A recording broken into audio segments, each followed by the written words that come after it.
Ninguém, só eu que ouvi tiroteio. Eu queria que nós orássemos, agradecendo a Deus pelo livramento que Ele concedeu à nossa cidade, às nossas vidas, que você foi de oração. Vamos orar agradecendo o Senhor pela proteção, pelo cuidado. A nossa irmã que está ali, teve a vizinha dela, foi invadida, levado o carro, a Ivani, do lado da casa dela. E vamos orar agradecendo pela proteção, pelo livramento, pelo cuidado do Senhor, por nossa cidade, os policiais, que Deus continue nos guardando. Te agradecemos, ó Deus, pela tua proteção, pelo teu cuidado, pelo livramento. Te agradecemos porque o Senhor, o anjo do Senhor acampa-se ao redor dos que o temem e os livra. Te agradecemos, Senhor, pela proteção às nossas casas, famílias, os policiais da nossa cidade. Te agradecemos que o Senhor protegeu e guardou a vida de cada um deles.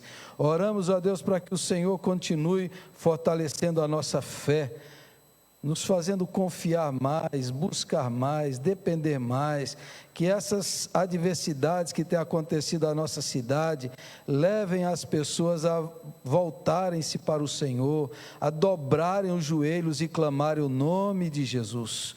Oramos, ó Deus, por proteção na família, na casa, no lar, dos bandidos, dos homens maus, dos ímpios, do ataque das trevas, de Satanás. Que o Senhor guarde as autoridades policiais, o prefeito, o vice-prefeito, as autoridades da nossa cidade, que continuem trabalhando em prol da justiça, daquilo que é certo, correto, em busca da paz e prosperidade. Nós abençoamos a nossa cidade em nome do Senhor Jesus e te agradecemos e te bendizemos e te louvamos, ó Deus, porque temos provado e experimentado o cuidado diário do Senhor, a certeza que a bondade e a misericórdia do Senhor, elas nos seguem todos os dias da nossa vida. Louvado seja o teu nome, Senhor, bendito seja o teu nome, hoje e para sempre. Se não fora o Senhor, eu que o diga, nós aqui, a nossa cidade que o diga, foi o Senhor, foi a boa mão do Senhor que esteve nos guardando todo esse tempo. Receba a nossa gratidão e a nossa adoração, em nome de Jesus, amém, amém, amém. Abra a sua Bíblia no livro de Neemias capítulo 1, eu já preguei aqui na igreja o livro inteiro de Neemias, faz algum tempo já isso, os capítulos, uma série de estudos e mensagens sobre Neemias. Eu quero hoje voltar a esse livro, Neemias capítulo 1, abra a sua Bíblia lá.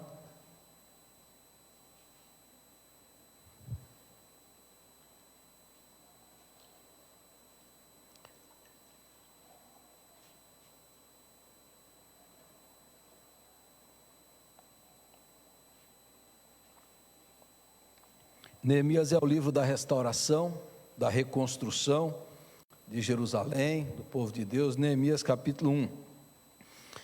Estas são as memórias de Neemias, filho de Acalias, no mês de Quisleu, no 20º ano do reinado do rei Artaxerxes. Eu estava na fortaleza de Suzã. Hanani, um dos meus irmãos, veio me visitar com alguns homens que haviam chegado de Judá. Perguntei-lhes a respeito dos judeus que haviam regressado do cativeiro e da situação em Jerusalém. Eles responderam: as coisas não vão bem para os que regressaram à província de Judá. Eles estão passando por dificuldades e humilhações. O muro de Jerusalém foi derrubado e suas portas foram destruídas pelo fogo. Quando ouvi isso, sentei-me e chorei. Durante alguns dias lamentei, jejuei e orei ao Deus dos céus. Então disse: ó Senhor Deus dos céus, Deus grande e temível, que guardas tua aliança de amor leal para com os que te amam e obedecem a teus mandamentos, ouve minha oração, olha do alto e vê que oro noite e dia para o teu povo Israel. Confesso que temos pecado contra ti, sim, minha própria família e eu temos pecado terrivelmente contra ti, não temos obedecido a teus mandamentos, decretos e estatutos que nos deste por meio de teu servo Moisés. Por favor, lembra-te do que disseste a teu servo Moisés: se forem infiéis a mim, Eu os dispersarei entre as nações, mas se voltarem para mim e obedecerem a meus mandamentos e viverem de acordo com eles, então mesmo que estejam exilados nos confins da terra, eu os reunirei e os trarei de volta ao lugar que escolhi para estabelecer meu nome. O povo que tu resgataste com teu grande poder e com tua forte mão é teu servo. Ó Senhor, por favor, ouve a oração deste teu servo, ouve as orações de teus servos que se agradam em te honrar. Peço que me concedas êxito hoje e que o rei me seja favorável. Nesse tempo eu era copeiro do rei. Amém. Fique aí com sua Bíblia aberta em Neemias, que depois nós vamos ler um pouco do capítulo 2. Tempo de reconstrução, reinvenção é uma palavra que está na moda hoje. Precisamos nos reinventar, precisamos renovar as práticas, se adaptar às mudanças da pandemia. O mundo mudou, essas são as palavras que nós temos ouvido, e o livro de Neemias é um livro que fala disso, de reconstrução, restauração, renovação. O ano aqui é 440 antes de Cristo, Israel tinha sido levado para o exílio na Babilônia. Neemias nasceu no exílio, ele nem conhece Jerusalém provavelmente, ele trabalha no palácio do rei Artaxerxes, e por volta do mês de novembro ou dezembro de 440, ele recebe a visita dos seus irmãos de Judá, que vieram visitá-lo, e quando ele recebe essa visita, ele pergunta: como estão os nossos irmãos, como está o meu povo? Como está a cidade de Deus? Como está a cidade eterna, Jerusalém? Às vezes a gente faz perguntas assim, a gente não quer ouvir as respostas, né? Como vocês estão? Como você tem passado? Como está a sua vida? E o Neemias perguntou, e a resposta desses homens mudou a vida de Neemias. Mudou a vida de Neemias. E eles responderam: a coisa lá está horrível. Jerusalém está desprotegida, as portas queimadas pelo fogo, os muros, as cidades antigas eram muradas e os muros significavam proteção. Cidades que não tinham muros, elas estavam desprotegidas, inseguras, à mercê dos inimigos. As casas que foram destruídas, o povo está em miséria, opróbrio, vergonha, humilhação. Essa é a situação do povo. Eu quero, nessa noite, à luz desse texto de Neemias, trazer quais são as características das pessoas que Deus usa para reconstruir. Para reconstruir, nós precisamos reconstruir o mundo, reconstruir a sociedade, reconstruir até a igreja, reconstruir a comunidade. Como vai ser o mundo depois disso? Como é que a gente vai se organizar, se reunir, celebrar, cultuar, organizar? Como vai ser? Então, nesse texto aqui, na vida de Neemias, nós vamos ver algumas características desse homem que Deus vai usar para reconstruir Jerusalém. E a primeira delas é logo no início aí. Quem são as pessoas que Deus pode usar nesse tempo para fazer diferença nessa situação da sociedade que nós vivemos? Então, primeiro, são pessoas que choram e oram. Quando Neemias ouviu isso, diz que ele chorou pela situação dos seus irmãos, chorou pela situação de Jerusalém.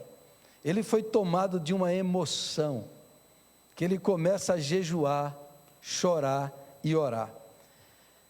E ele vai falar com o rei provavelmente 3 ou 4 meses depois. Neemias capítulo 2 passa em torno de 3 ou 4 meses.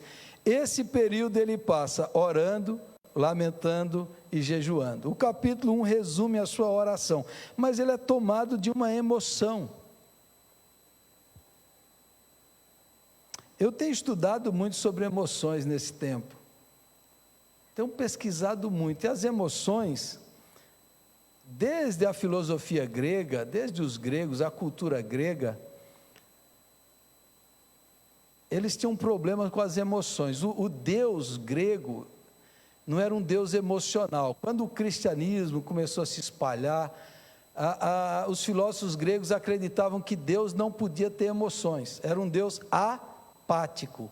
Patos significa tanto dor quanto paixão.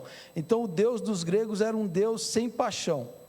Depois, com o iluminismo, com o racionalismo, com a ênfase na razão, as emoções foram colocadas de escanteio. Então, pessoas muito emocionais, pessoas muito emotivas, são consideradas desequilibradas. As emoções são excluídas, até dentro da igreja cristã, as emoções são desprezadas. As emoções são sufocadas, reprimidas, negadas, fingidas. Agora, o problema é que a Bíblia, o Antigo Testamento e depois o Novo Testamento, o problema, na verdade, é que o Deus revelado no Antigo Testamento é um Deus passional. O Deus do Antigo Testamento é um Deus passional, é um Deus que ama apaixonadamente. Você lê o Antigo Testamento, você vai ver o Deus que arde em furor, em ira. O Deus que, quando olha lá para Oséias, por exemplo, como um marido traído, ele diz: ó Efraim, ó Israel, eu queria rejeitar vocês, mas só em pensar isso, as minhas emoções, as minhas entranhas, as minhas vísceras se acendem dentro de mim. O Deus do Antigo Testamento é um Deus visceral, é um Deus emocional, é um Deus que tem emoções. Os antigos rabinos judaicos acreditavam, eles interpretavam que o dilúvio, que Deus chamou o povo ao arrependimento, e o povo não se converteu, Deus ficou tão triste, que Deus chorou 40 dias e 40 noites, aí inundou a terra, que o dilúvio foram as lágrimas de Deus. Você vai ver no Antigo Testamento os profetas, são homens apaixonados, são homens inflamados. Você não encontra homens ali lógicos, racionais, são homens que se irritam, são homens que se emocionam, que ficam tristes, que se deprimem, que gritam de dor. O Deus revelado na Bíblia é um Deus passional, é um Deus passional. Agora, o Deus revelado em Jesus, o Deus encarnado em Jesus. Os evangelhos contam pelo menos 3 vezes que Jesus chorou em público. 3 vezes. Diante de Jerusalém, Jesus chora. E o texto bíblico diz que ele sente dor. Diante da morte de Lázaro, que Jesus chorou também, ali diz que Jesus, as entranhas de Jesus se comovem diante da morte. Ele chora. A ideia de um choro compulsivo. Chora. No Getsêmani, ele chorou e suou sangue. A nossa mentalidade racionalista, lógica, iluminista, olha para pessoas assim e fala assim: isso é uma pessoa descompensada, desequilibrada. Ele não tem controle das suas emoções. Ou então veja Jesus entrando no templo e sendo arguido por uma ira santa. Ou quando as crianças são trazidas até Jesus e o texto bíblico diz lá de maneira assim bem clara que Jesus foi tomado de ira, porque estava impedindo as crianças de virem até ele. E Jesus diz: não. O que vocês estão fazendo? Só que Jesus não peca. Jesus não peca. Jesus é perfeitamente equilibrado nas suas emoções. Ele também é tomado, quando os discípulos voltam, depois de terem pregado e evangelizado, diz que Jesus é tomado de uma exultação interior, de uma alegria, de um sentimento de riso profundo, e ele fica exultante em espírito. A Bíblia diz que quando Jesus vai a festas, a banquetes, vai comer e beber, diz que Jesus se diverte alegremente. Quando ele está na hora de festar, ele festeja, na hora de chorar, ele chora, porque Jesus é perfeitamente equilibrado emocionalmente. Aí eu percebo que o cristianismo, que as igrejas, quando bloqueiam, impedem as emoções da pessoa, ela vai transformando em um robô, em uma máquina. E as pessoas vão se tornando reprimidas, fingidas, bloqueadas, travadas, não conseguem ter emoções saudáveis, equilibradas, qualificadas. Eu já li a filosofia de Jornada nas Estrelas, sabe Jornada nas Estrelas, aquela série antiga, que tinha lá, Jornada nas Estrelas, aquela série lá tem uma filosofia muito, ela é o projeto do iluminismo, da razão, do racionalismo. Cada personagem do Jornada nas Estrelas representa uma concepção filosófica, e o projeto modernista, iluminista, racionalista, via o ser humano perfeito, era o Dr. Spock. O Dr. Spock, que não tinha emoções, que era um robô, mas ele sofria, entre aspas, porque ele queria ter emoções. Esse era o projeto iluminista, que naufragou, e depois vem a pós-modernidade, essas coisas todas, e por aí vai.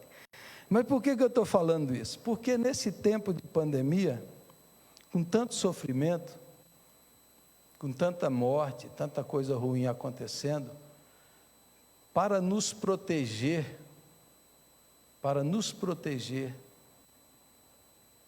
nós corremos o perigo de nos fecharmos, de bloquearmos o nosso coração, de cairmos na indiferença, de vivermos uma realidade paralela. Eu não vou mais assistir jornal que só tem desgraça, eu só vou assistir filme e série, eu vou viver num mundo paralelo. Eu vou me anestesiar, porque a vida está muito horrível, está muito difícil.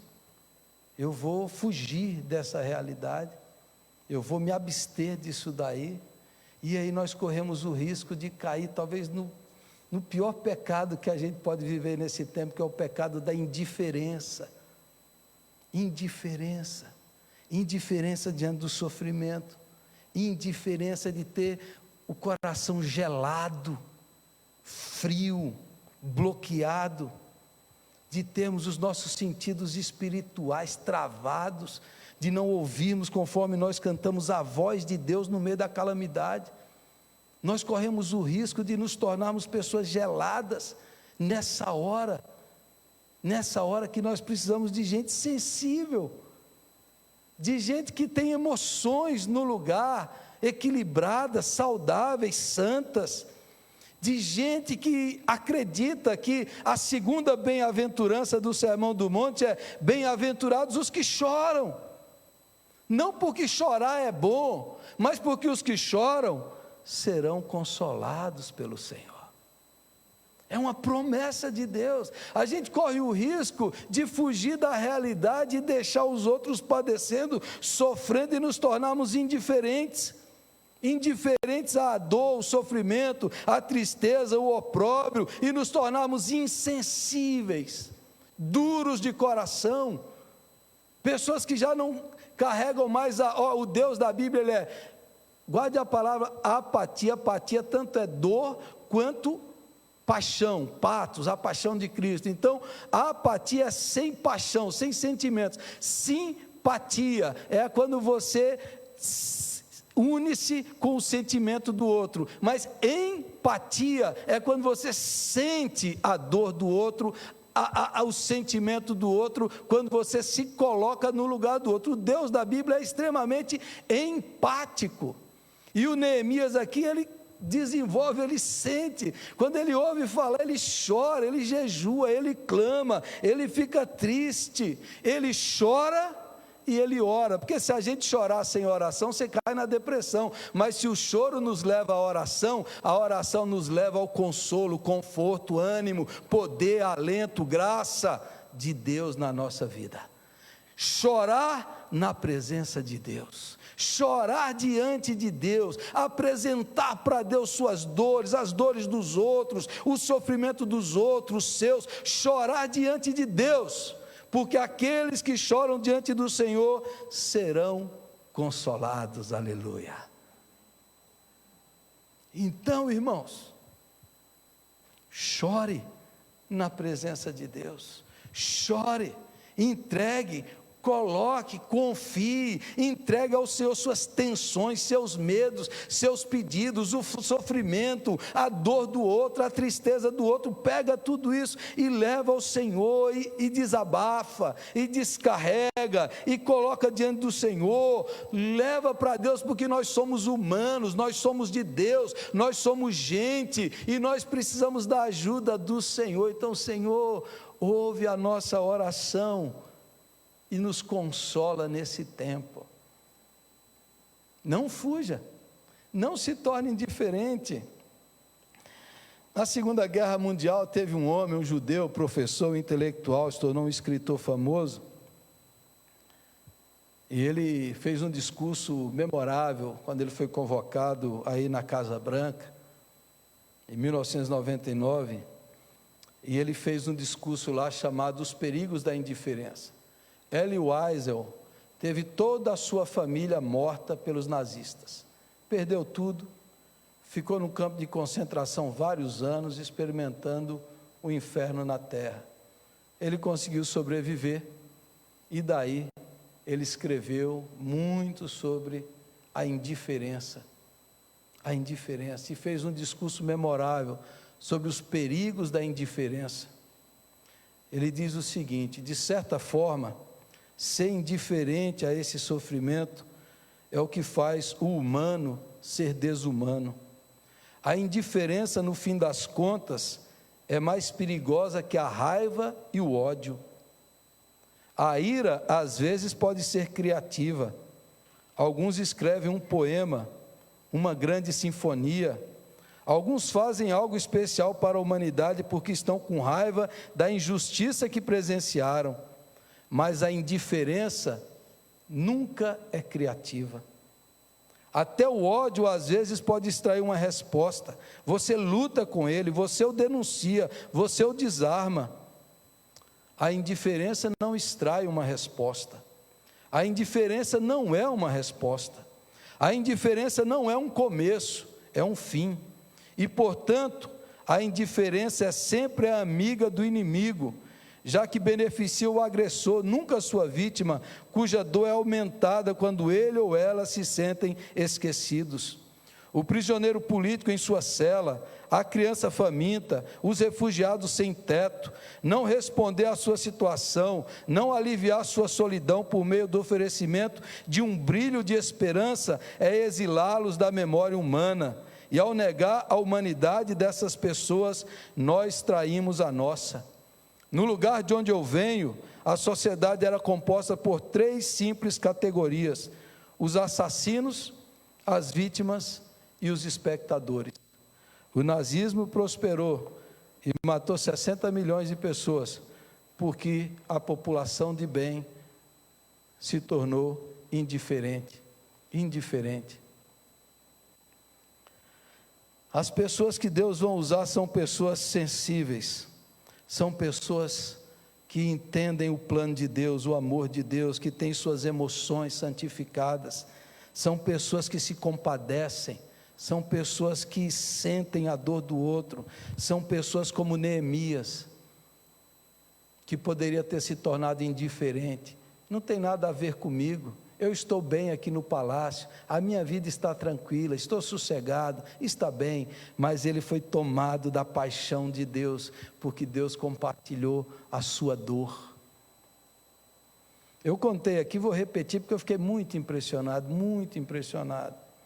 com o testemunho do pastor Marcos, que esteve aqui na nossa cidade mês passado, e eu fiz uma live com ele, e o pastor Marcos, sua esposa, 3 filhos, a família tranquila, sossegada, numa noite, ele viu uma foto de uma criança do Iraque, uma criança faminta, e ao ver aquela foto, o pastor Marcos foi tomado de uma emoção, de uma comoção, e ele diz: aquele choro foi o choro de Deus na minha alma, Deus partilhou a sua dor.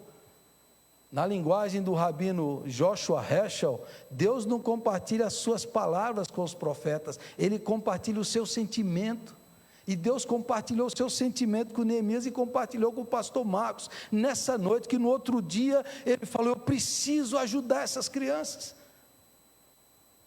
E daí ele foi no orfanato e ia adotar uma criança, a criança que ele ia adotar tinha mais 4 irmãos. Ele falou: não posso adotar só uma, vou adotar os 5, porque ele sentiu o sentimento de Deus.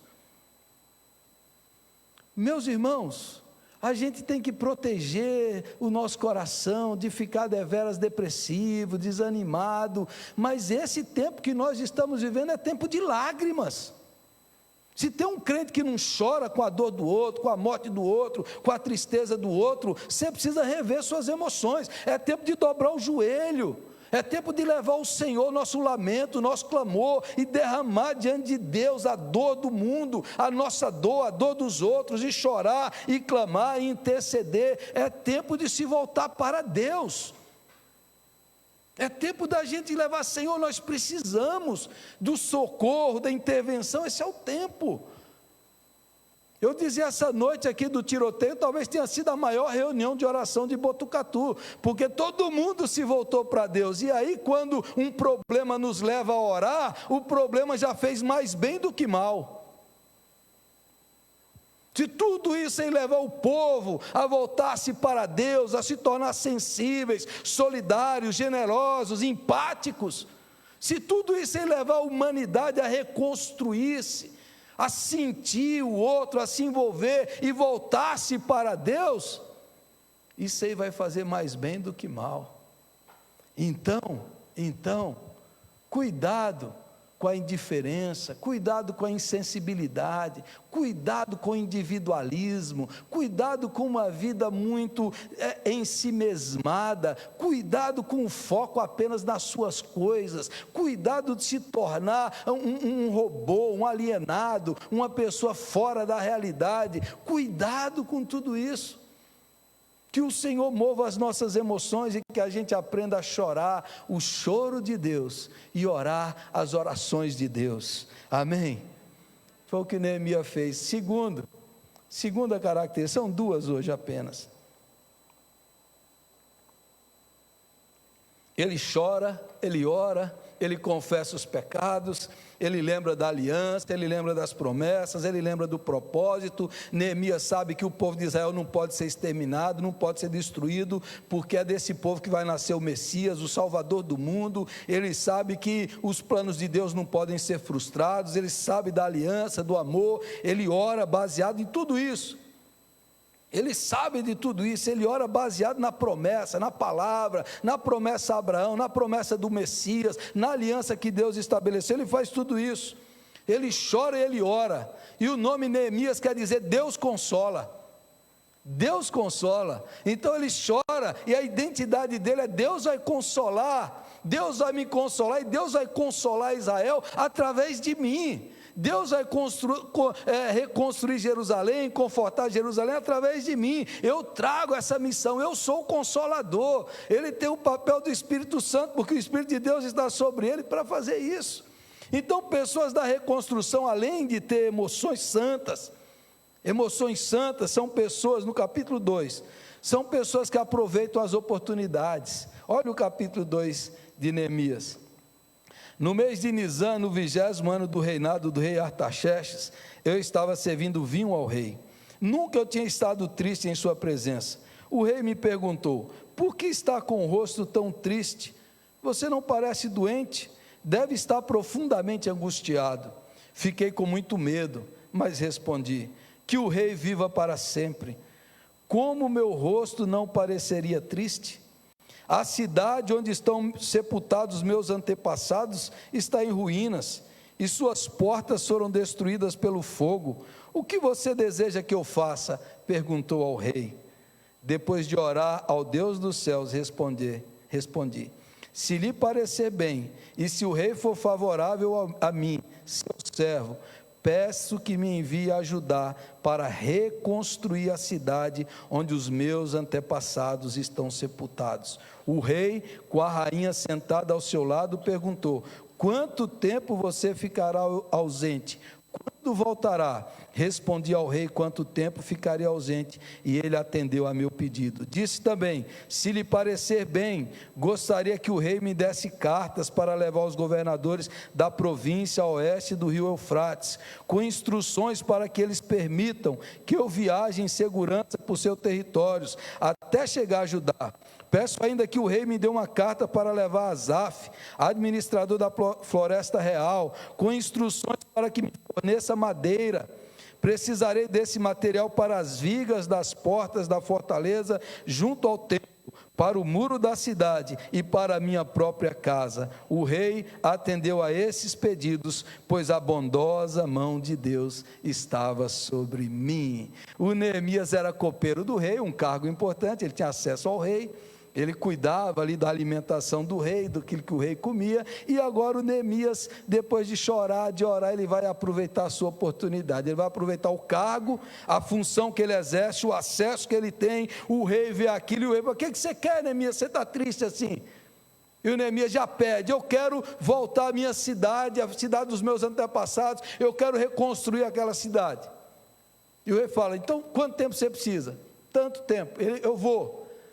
E ele aproveita: e eu quero pedir que o Senhor me dê cartas para me proteger na viagem. E eu quero pedir mais, que o Senhor me dê cartas para que eles me forneçam madeira para reconstruir a cidade. Eu peço que o Senhor me dê isso. O Neemias ora e pede e aproveita a oportunidade que Deus está dando para ele voltar, para ele reconstruir, para ele aproveitar aquele momento, aquele lugar que ele está, aquela posição que ele tem, o acesso que ele tem. Ele aproveita bem a oportunidade. Esse tempo, irmãos, esse é um tempo oportuno, esse é um tempo da gente aproveitar as oportunidades, a gente olhar e ver que esse é um tempo de pregar o Evangelho, de servir as pessoas, de testemunhar do amor de Deus, de levar a bondade de Jesus. Esse é o tempo.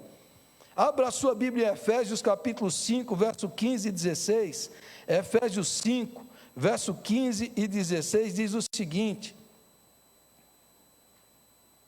portanto, sejam cuidadosos em seu modo de vida, não vivam como insensatos, mas como sábios. Aproveitem ao máximo todas as oportunidades nesses dias maus. Sejam cuidadosos, não vivam como tolos, como insensatos, mas como sábios.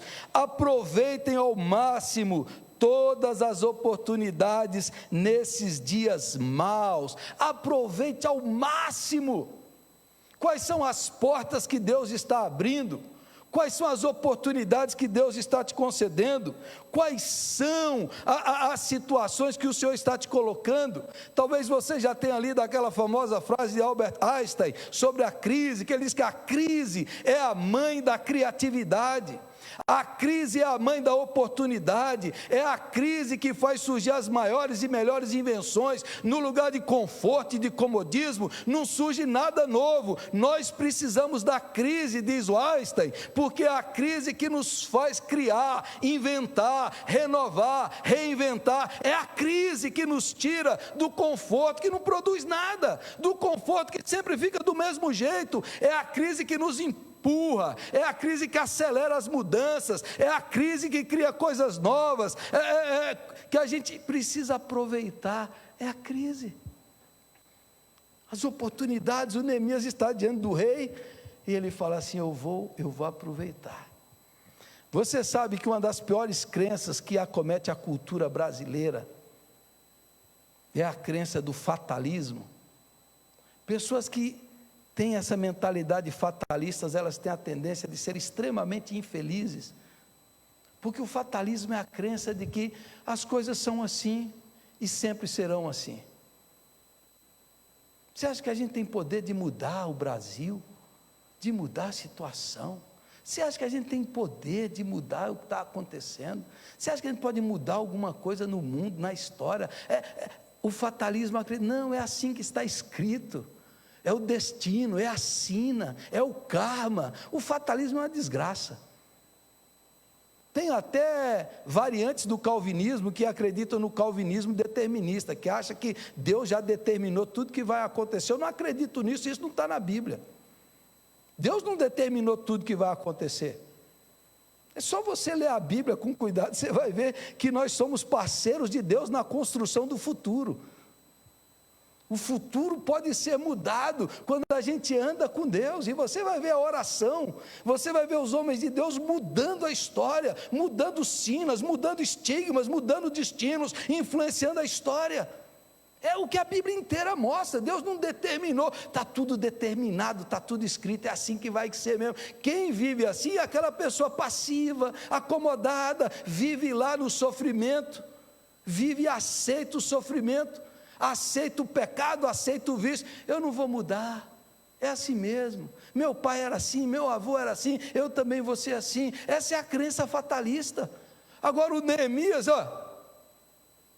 outras pessoas já tentaram reconstruir Jerusalém.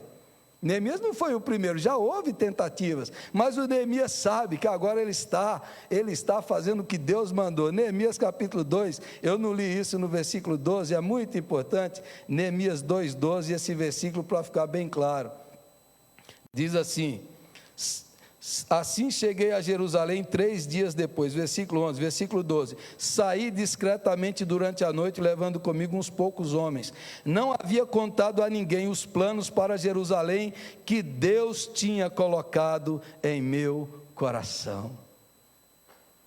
Deus colocou no coração do homem, você vai fazer isso, e agora você vai aproveitar a oportunidade do rei, vai lá e pede mesmo, pede proteção, pegue logo as cartas inteiras, pede logo madeira, tudo que você vai, pede, não tenha vergonha, não tenha medo, Neemias, pede, e ele pede, ele não aceita, não tem mais o que fazer. Você acha que eu posso fazer alguma coisa para mudar Jerusalém?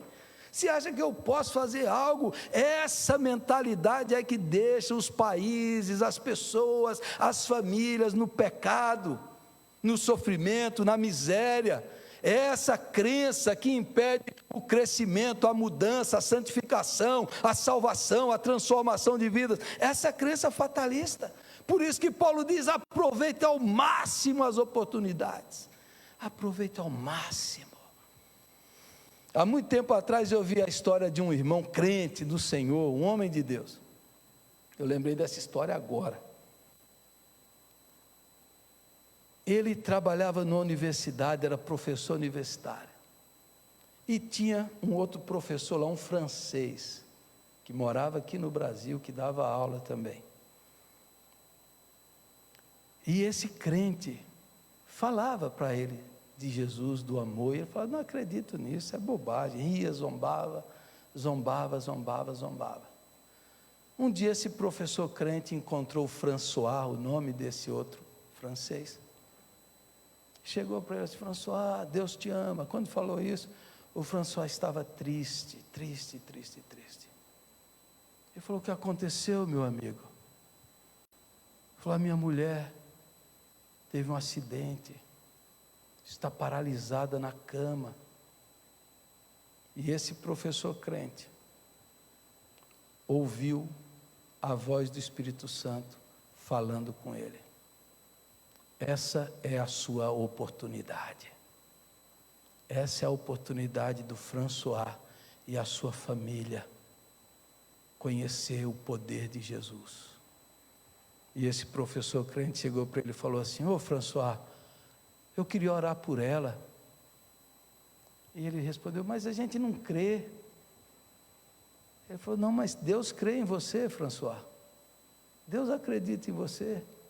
E ele foi lá orar pela mulher. A mulher estava na cama, paralisada, coluna.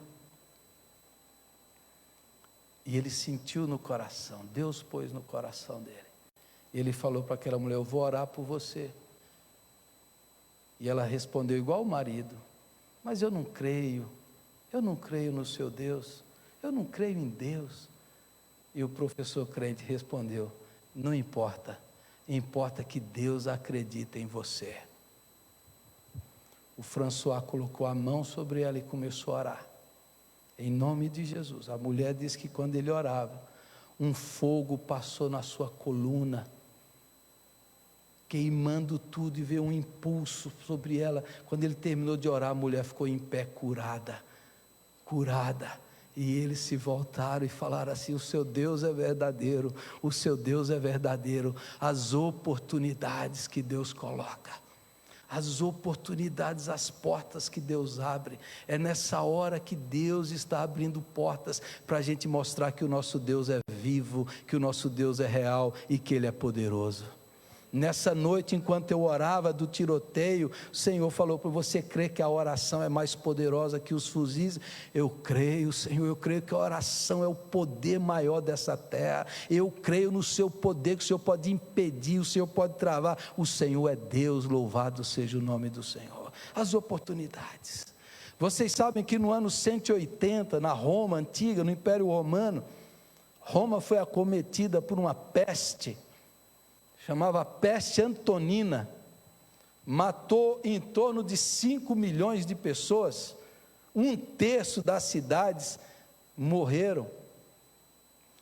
Em um só dia, numa só cidade, chegou a morrer 2.000 pessoas, isso no ano 180, no Império Romano. Agora, você sabe o que aconteceu nesse período do Império Romano? Lá já tinha cristão, muitos cristãos. E você sabe o que aconteceu? As pessoas que moravam na cidade fugiram para o campo. Foi todo mundo para o campo. Quem que ficou na cidade para cuidar dos doentes? Quem que chegou e falou: essa é a hora para a gente mostrar para o Império Romano o nosso Deus? Quem ficou? Os cristãos. Os pagãos não conseguiam entender que amor é esse, que fé é essa. Que confiança é essa desse povo, que quando todo mundo foge, eles ficam, eles amam, eles servem, eles creem, eles oram. Quando terminou a peste, o número de cristãos tinha dobrado no Império Romano, irmãos. Nós vivemos essa pandemia, não é hora da igreja diminuir, é hora da igreja crescer, porque é essa hora da gente aproveitar para pregar, para servir, para amar, para crer, para profetizar, para ajudar, para manifestar o poder de Deus, enquanto as pessoas estão sofrendo, chorando, amedrontadas. Nós cremos no Deus vivo, que venceu a morte, que ressuscitou, que deu o seu corpo e o seu sangue e nos dá esperança para viver. Então eu creio que nós estamos, é por isso que nessa pandemia eu estou pregando como eu nunca preguei nesse tempo, eu estou trabalhando muito mais, porque as portas estão abertas, é essa hora da gente ir, pregar, orar, crer, manifestar o reino de Deus em nome de Jesus. Manifesta o teu reino, manifesta o teu poder. Vem, Senhor, conselho de pastores aí, estamos convocando as igrejas. Nós começamos ontem as igrejas de Botucatu até 2020, cada dia uma igreja orando, uma escala, mais de 30 igrejas já se comprometeram, todos os dias orando, intercedendo. Deus vai fazer algo novo, Deus vai fazer algo lindo, Deus vai fazer algo maravilhoso, Deus vai salvar milhares de almas nessa cidade, milhões de vidas nesse Brasil. Deus vai salvar pessoas, o reino de Deus vai se manifestar, o inferno vai se esvaziar e gente vai ser liberta pela graça e pelo amor de Jesus. Quais são as oportunidades da sua vida pessoal, do seu trabalho, sua profissão? Quais são as oportunidades que Deus está dando para você mudar, para você reinventar, recriar, reconstruir? Quais são as oportunidades? Há muitos meios e maneiras, essa é a hora de você fazer mudanças, implantar meios, aproveitar, vai lá e faça. Uma semana dessa eu estava matriculado em 4 cursos online, só deu para fazer um, tudo de graça, tudo que é curso de graça eu faço. Se eu tiver tempo eu faço, tudo que eu puder aprender, cursos de alta qualidade, cursos de todo tipo, se tiver tempo, está tudo aí disponível, de graça, de qualidade, para você aprender, para você investir, para você melhorar, para você crescer em todos os sentidos, todos os níveis, de todas as maneiras. você puder aprender, eu fiz curso de Bíblia, de arqueologia, curso de psicologia, curso de arte, todo tipo de curso. Se você tiver tempo, vai lá, aprenda, está de graça, qualidade, os melhores professores, o conhecimento. É hora de crescer, de ampliar, de mudar, de aproveitar a oportunidade, de fazer o melhor investimento que você pode fazer, que é em você mesmo, no seu crescimento integral, espiritual, intelectual, emocional, relacional, familiar, conjugal. É hora de aproveitar, de encarar esse mundo melhor, porque quando você melhora, tudo melhora. Quando você muda, tudo muda. Aproveitar as oportunidades ao máximo para servir, para amar, para abençoar, para crer naquilo que o Senhor vai fazer. Chorar, orar. Senhor, o que o Senhor está me chamando para fazer, para mudar, para implementar, para inovar, para renovar? O que o Senhor quer fazer na minha vida? Qual a oportunidade que o Senhor está me dando? Qual a oportunidade o Senhor está me dando para te conhecer mais na palavra, na oração, na intercessão? Quais são as oportunidades que Deus está me dando com a minha família? Quais são as oportunidades profissionais? Quais são as portas? O que Deus está colocando? Neemias entendeu que através daquele relato, Deus estava chamando ele para ser usado para reconstruir Jerusalém e fazer uma obra gloriosa. Deus está chamando você e a mim para se juntar a Ele, e unidos nós reconstruirmos esse mundo e manifestar o reino de Deus em nome de Jesus. Vamos orar, feche os seus olhos aí.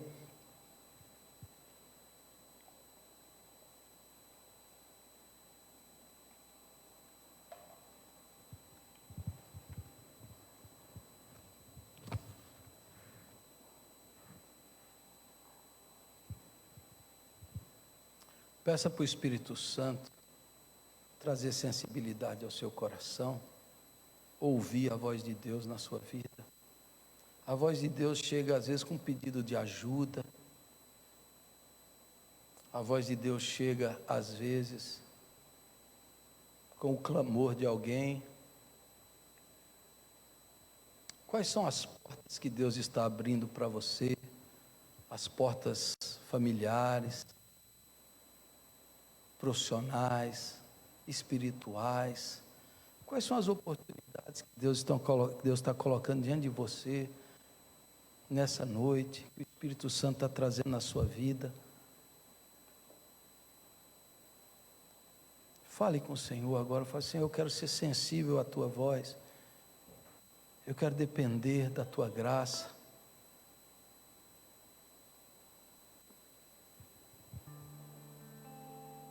Você que está na sua casa,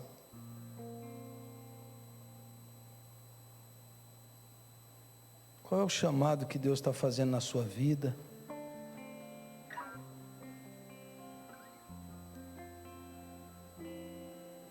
Quais são as necessidades que Deus pode te usar para suprir?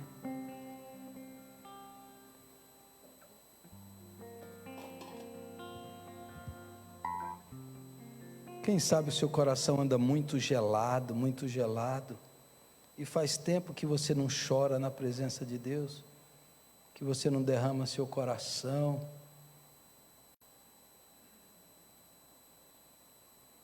Fala: Senhor, eu não estou aguentando segurar isso, eu quero me derramar, eu quero entregar diante do Senhor. Eu estou muito tenso, muito preocupado. Eu quero expor ao Senhor os meus medos, as minhas tristezas, as minhas preocupações. Derrame diante do Senhor a sua alma. Nós vamos participar da ceia, mas participe da ceia leve, puro, renovado pelo Espírito Santo. Amado Deus, nosso Pai, nós te agradecemos porque o Senhor não se envergonha de nos amar.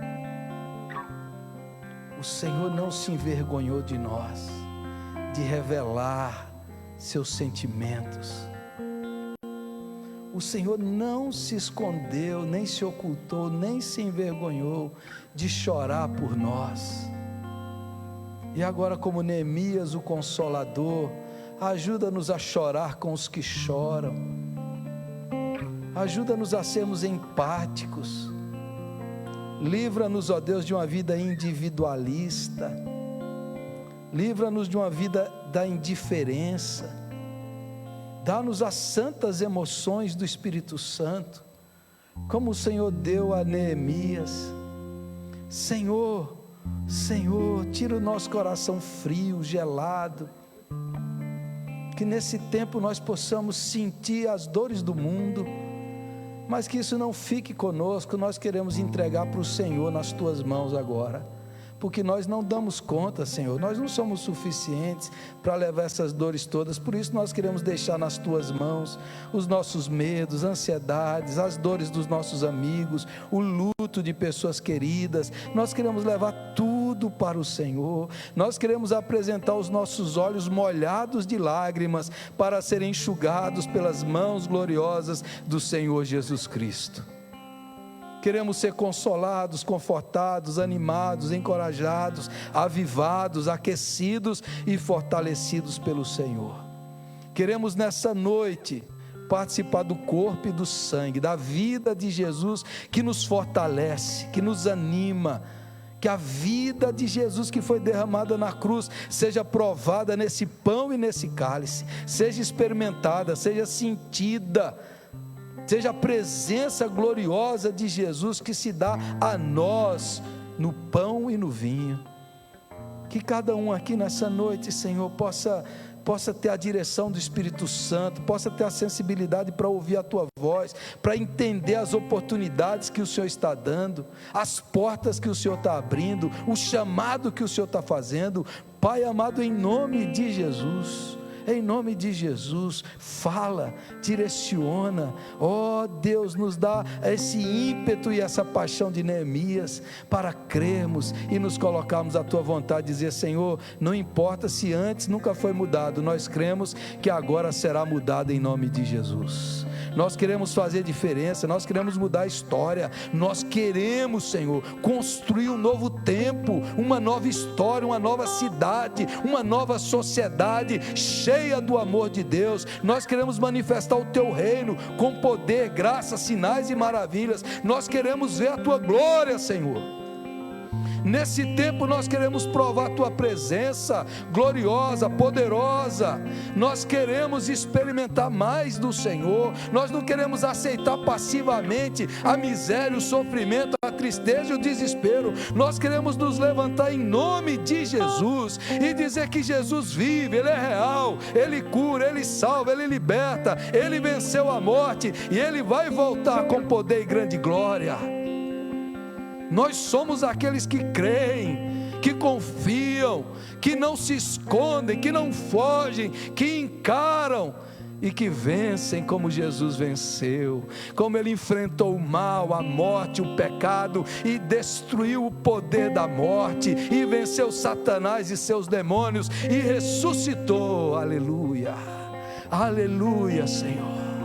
Que o Teu povo se levante para dizer: nós vamos reconstruir a nossa vida, a nossa família, a nossa história. Nós vamos reconstruir porque Deus tem algo novo, Deus tem algo maravilhoso e nós somos parceiros de Deus. Nós somos parceiros de Deus para vermos essas coisas maravilhosas, ó Pai. Tira o medo, tira a passividade, tira essa crença fatalista, passiva e anima-nos, Espírito Santo, e levanta o Teu povo nessa noite para fazer diferença, para amar, servir, abençoar, pregar e manifestar o reino de Deus, em nome de Jesus.